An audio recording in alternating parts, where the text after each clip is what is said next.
on that panel. So I'd like to now move on to the next item. If you recall, Suresh said that we need a new infra company in the world. So it's my great pleasure to introduce Gayan, who is a Director of Strategy at EDOTCO, and he's going to take us through on this agenda item.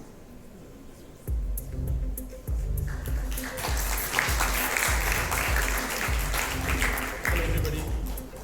So it's 2:30 in the afternoon. I try to keep you reasonably entertained. When you check into JW Marriott, you normally stay any of the hotels in the JW Marriott Street. We call it Ping Tham Walk. You spend about 3 days, technically 3.5. And what if I tell you that you have, of the 3 nights, one of the nights you will probably have street food. And if you were to have a geofencing of 1,000 meters around this hotel, and there's 80% probability you will stay within these parameters, how do I know these intimate details about you? The reason is that while you are seated there and while I'm standing here, there are some data scientists in somewhere else analyzing your behavior and my behavior, trying to prioritize us. So what's happening now in Malaysia is that average Malaysian spend roughly, how do you go back? Can you go back to the beginning? Sorry about that. So average Malaysian spend about roughly 6 hours and 20 minutes, about 13 GB a customer a month this year. And we used to be about 3 years ago going to be about 5 GB a customer a month. And average person sleep only about 5.5 hours. So technically this year we look at the screen more than we sleep. And of the awake time of 18, 1/3 of the time is you're looking at the screen. So people can assess your behavior by looking at the phone. And 1/3 of your behavior is explained to the screen. If you look at your right or left, there are more chances where somebody looking at the phone. Don't stop, because I'm in the industry, because every time you look at the phone, we make money out of it. But the reality is that this is growing. So world as a whole have 15 exabyte. Let me explain the exabyte. Exabyte is a 1 billion GB. Avengers Endgame is about 1 GB, which you go to. So about 1 billion of them, 1 into 3, 1 into 9 digits. So the 15 exabyte is the total annual consumption in the world. Malaysia is about 5.4 exabyte this year alone. Now the question is, when industry is growing, the data is consumed more, we keep on building, the regulators are here, the MNOs are here, software companies are here, infra companies like us here, we keep on building. Why we are not going ahead with 5G? 5G has been ready for the last 6 years. The 5G is a gold mine for RF planners, frequency decoupling. You can have various spectrum to uplink and downlink. You can beamforming. You can have high-speed data instead of 100 Mbps. You can 10,000 Mbps. All that is there. It's a candy bar for RF planners. Why we are not picking it up? If you look at 48 countries in Asia, if you look at from Middle East all the way to Japan, there are 48 countries. 28 countries have gone into a trial, 5G trial, over the last 3 years. But only 2 countries have gone commercial launch, which is Philippines and South Korea. That's also only capital stuff like that. Why it has not gone beyond RF planning trials? It's simply because there's no business case. I mean, I've heard for the last 2 days here in this 5G forum that GSMA forum, no use cases. No, the use cases are there. The R17 is ready, handset is ready. The problem is we as an industry have not solved or diagnosed or solved the problem of business case. If one thing that a couple of use cases of digital health or digital education platform going to pay, let me give you numbers. Total OPEX in the Malaysian market is $3.5 billion if the 3 telcos put together. And if I were to put up another network on top of that, 1.5 billion to be invested on it. Limited coverage on 3.5 gigahertz. It will not pay for it. 3 months from now, just imagine, 3 months from now, 2020, somebody who was born in year 2000, going to be 20 years old boy, that's called Gen Z. Total global population, the third are Gen Zs. If we want to make it a mass market, 5G need to connect to Gen Z. 5G cannot be built for an individual operator who provide digital health. That is an enterprise solution which is going to get dissolved, and never going to be paid as such. So if you want to make it a mass market, be sensitive towards Gen Z. So that's the argument I'm going to build here. Prior to that, let's talk about our sponsors. So we are EDOTCO. We are into 6 markets. We just recently launched into Philippines. We own and operate about 20,000 towers and own and operate manage about 30,000 towers. So if you look at these 6 markets, 3 in South Asia and 3 in Southeast Asia, we have about roughly 500 million population. And the beauty of EDOTCO 20,000 or 30,000 portfolio is that 70% of the 500 population is within 3 to 5 kilometers of our tower. This is a tower where we have truck rolling, we have electricity, we have connectivity. That's the position of power. So I was talking to a GSMA community development team, and you guys can speak to us about our reach and what we can do with you. Now, with this reach, if you look at the globally, total tower percentage, I mean, world as a whole have about 4.7 million towers, 2 million in China, 500,000 in India, and then the rest. So 69% of the total towers are currently owned by independent tower companies, including India and China. Now, the problem is not that. The problem is that total data consumption is 5.3 GB a customer a month, going to be 24 GB a customer a month. If I give you the Malaysian numbers, that 5.3 is 13 GB a customer. And we are moving into 1 GB a day, which is 30 GB a customer by end of 2021. And the world's richest companies are no longer oil companies or banks. World's richest companies are Microsoft, Amazon and all that, those are 1,000 billion companies, are digital companies. And these digital companies need to carry the traffic through the telcos. So one side we have a telco, then there's a business case, then there's huge demand out of it. How do we demystify that? So just want to break this down for you. So globally we have 7.8 billion cellular customers as we speak.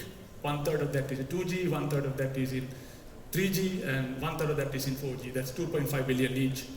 Now that is disproportionate in the 5G, and based on GSMA forecast, we are no longer going to have 1/4 of the 9.3 billion as we go forward. What we are expecting is a minimum number in 5G. The reason is that we haven't found the business case behind that. There won't be mass scale deployment. Look at the area which I am boxed. 100 Mbps, we are going to give you 10,000 Mbps, which is like 10 Gbps, which means that Avengers movie will be downloaded less than 1 second. And the millisecond factor, 40 milliseconds, full round trip will take about 40 milliseconds. We are down to under 10 milliseconds as we go forward. The problem is not that. The problem is what I show at the bottom. When we are moving into 5G, you need more energy requirement. 2 kilowatt, I mean, normally you have 2G, 3G, and 4G, is 2 kilowatt. If we add the 5G layer on top of that, regardless whether it's 3.5 or millimeter range, we need about 4 to 6 kilowatt. And uptime requirement is 999, which means that downtime, moving from 4G to 5G, a month, move from 4 minutes a month to 0.4 minutes a month. I cannot have a site energy out 0.4 minutes a month in the 5G environment. What is critical is not that. The critical is in a dense urban location of 1,000 meter by 1,000 meter, in a 4G environment, you need 15 to 20 collection points, POPs, we call it. In 5G environment, you need 200 of them. There are street furniture, balcony mounted, small cells in buildings. So you have about 200 of them. The question is, who's going to pay for that massive expansion? But there are end use cases. I mean, things you can do in 4G, and some of them can be go to 4G as well, 4K videos and stuff like that. Now, these are the statistics we put together. In our 6 home markets, if I were to add up total number of towers in 500 million population market, we have 120,000. We own about 30,000 of them, which means that 1/4 of the 120,000 towers are belonging to EDOTCO. But if you look at that particular column, say for example Malaysia, so currently we have 22,000. We added roughly about 2,000 over the last 2 years. Probably are going to be 2,400 towers, 24,000 towers. Look at the numbers. We need 6,200 new structures in 4G environment, and we need another 7,000 structures if I were to have a minimum coverage in 3.5 selected towns. That adds up to roughly about 13,000. So you need 13,000, half of the towers you have right now, if you were to go for the next 7 years. That's not only the fact. The energy requirement, if I were to add up all that column, that's about 130 megawatts, what we have. You need 3 times of the megawatt requirement as you go forward. So one side you need twice as much as towers, the other time you need 3 times of energy when it comes to the 5G. I'm talking about not industrial 4.0. In the decade starting in 2022 to 2030, you will have industrial 5.0 going to happen, where there will be an interaction between machine and the human. So the Gen Zs will be more interested connecting the dots between machine to machine. So e-health, I need to have a predictive analytics model where the Gen Z will ask, look at my behavior and tell me what to do. If there's a collapse of me, somebody should trigger in the hospital, come and pick me up. This industrial revolution 5.0 going to happen in 2020 decade. And 5G going to fit into that. And Gen Z going to be the consumers of that.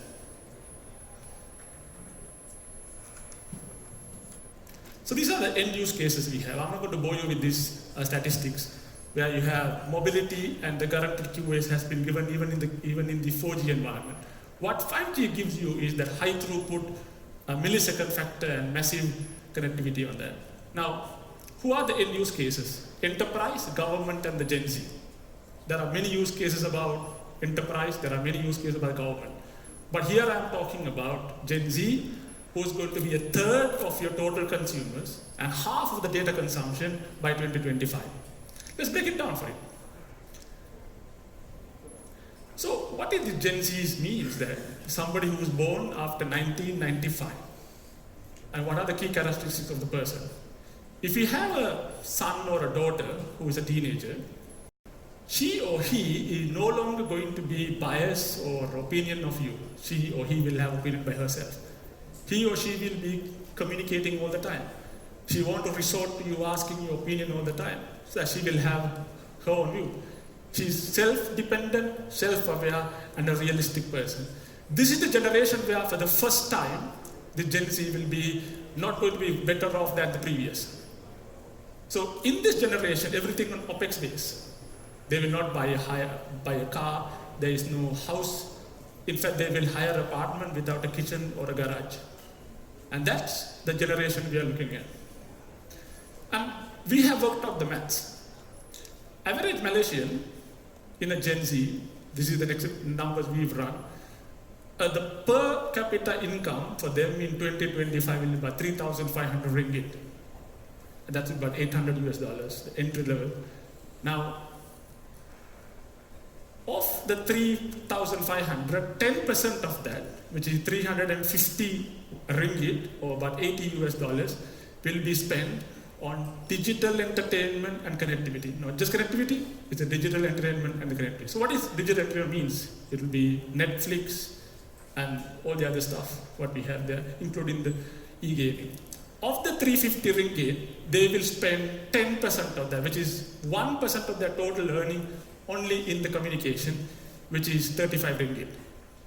So the question is, are we ready to provide unlimited data, 3 Gbps in a speed, Netflix and Spotify, everything inside that 35 ringgit or 8 ringgit number? So if I were to work the maths, so if you were to divide the total 8 ringgit by, on average, Gen Z will consume 30 GB a customer a month, the magical number or goal seek number is $0.25. You need to be manufacturing and selling GB at $0.25 or 1 ringgit. That will be the end game. What the number right now is 1.5.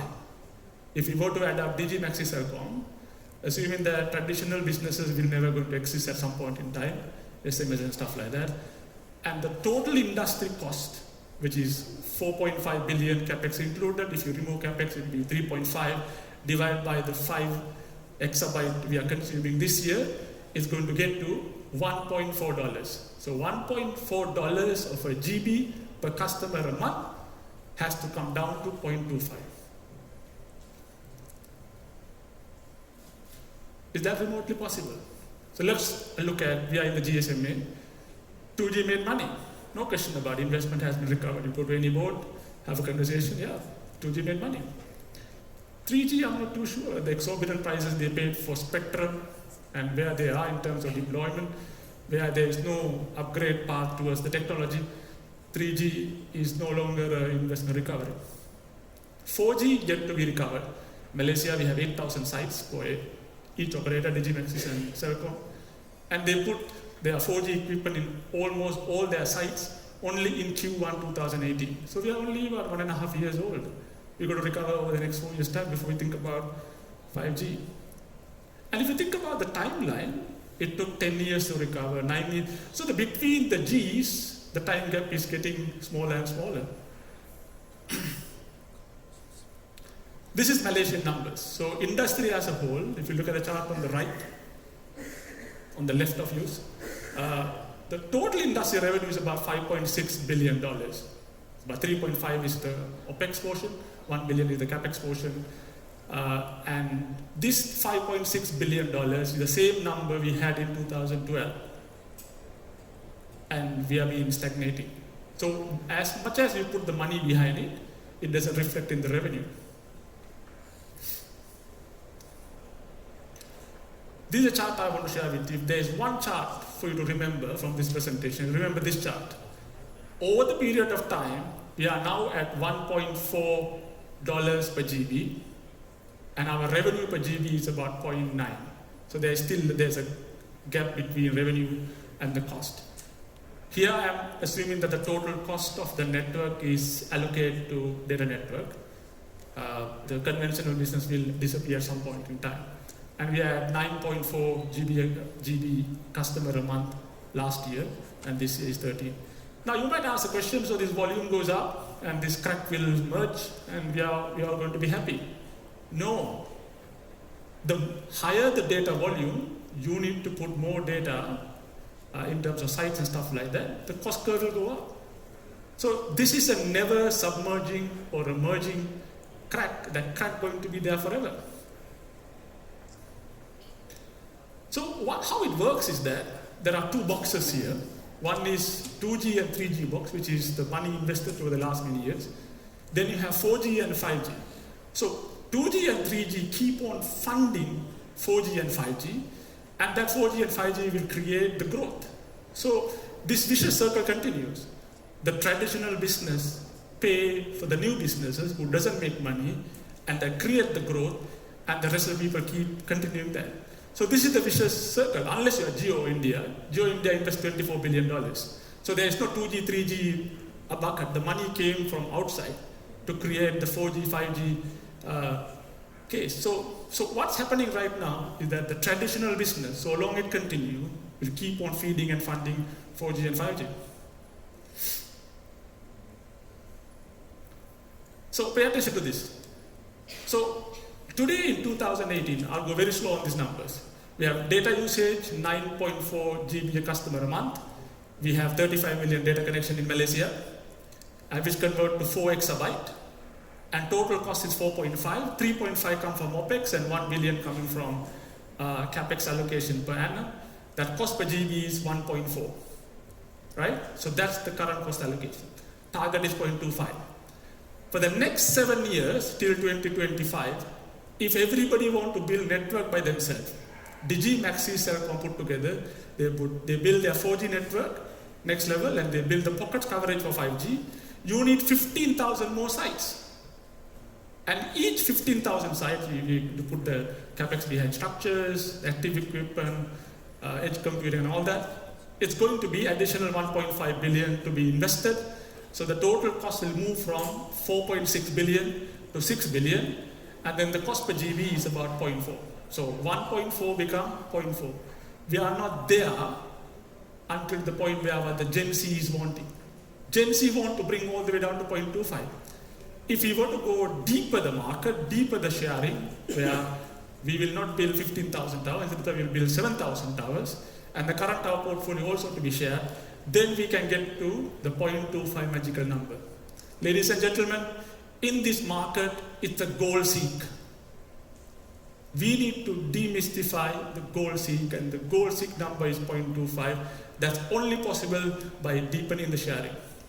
So this is the breakdown of how we are bridging the gap between 0.4 and 0.25.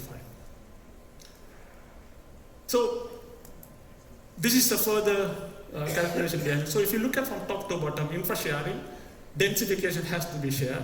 Fiber companies, we had a conversation earlier, they need to come into play because in Malaysia, about 20% of the towers are fiberized. We have 80% broadband penetration. There is a disproportionate percentage between the two. And there has to be some active O&M as well. Now, this is our small effort in building digital company in this country.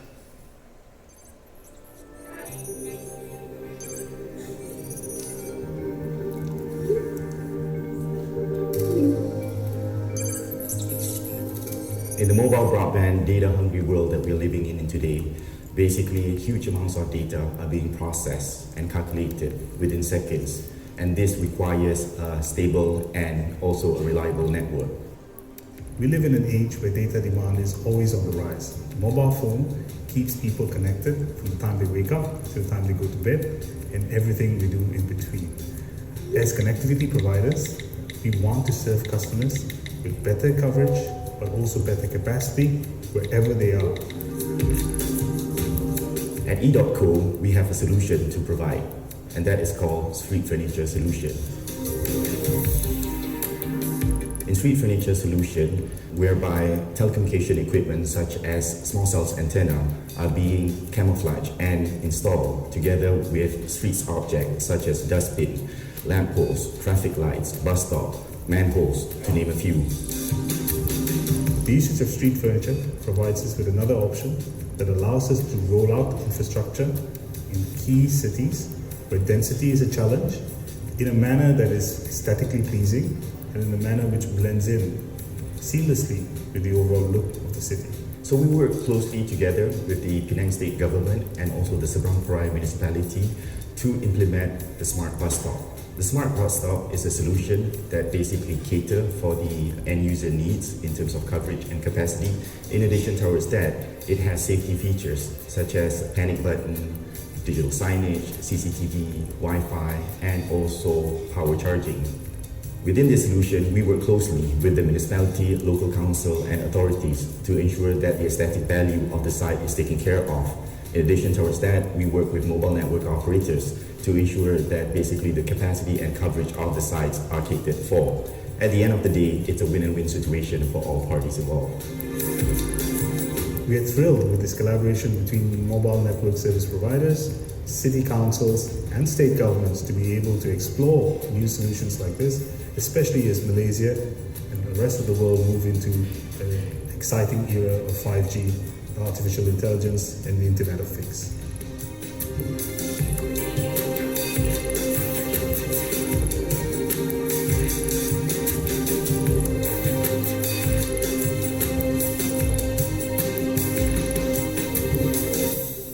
So what's the commercial model for 5G? So what could be the commercial model? That's the conversation they all had, right? So if you were to develop a network with 3.5 gigahertz, there are two extremes out of it, right? Unless you are Geo, please don't build network on your own. That's not going to pay for it. So the one extreme end of it is that you do a MNO-led 5G. And there has to be a planning support. You can't have independent operators building their towers infrastructure connecting through the OFN, edge computing, all that separately. There has to be a common team who will support the rollout. So that's left end of it. On the right end of it, the 5G could be a netco. It could be a consortium of MNOs or independent parties as such. Now, the independent party could help with a network as a service. You can invest on active equipment and with the bandwidth and plug and play.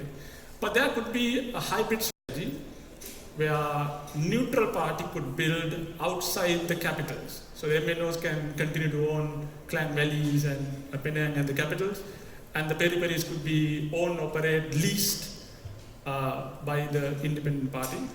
So what could EDOTCO do in each of the cases? We can do a network planning as a service. If you go outside in our EDOTCO booth, we are doing geo-hashing. Before the operator come and tell us that what location is required, we probably know which location you might require. So that planning is done. So that planning as a service. And why we want to stop at DC power meter level, we can go up to antenna as a service as long as the antennas could be shared.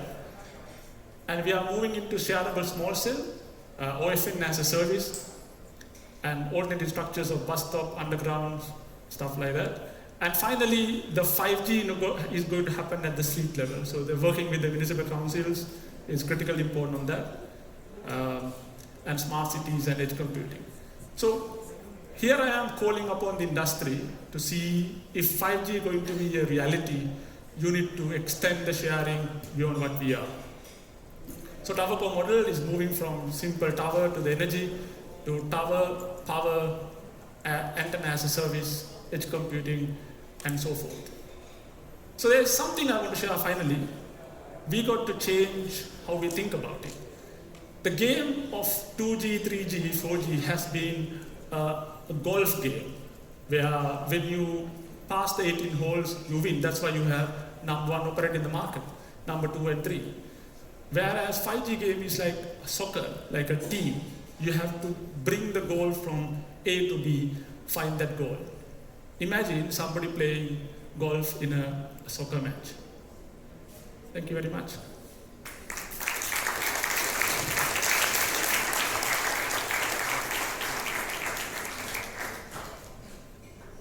Okay, then you've all now earned a well-earned break, so please go aside and take a coffee or tea. Okay.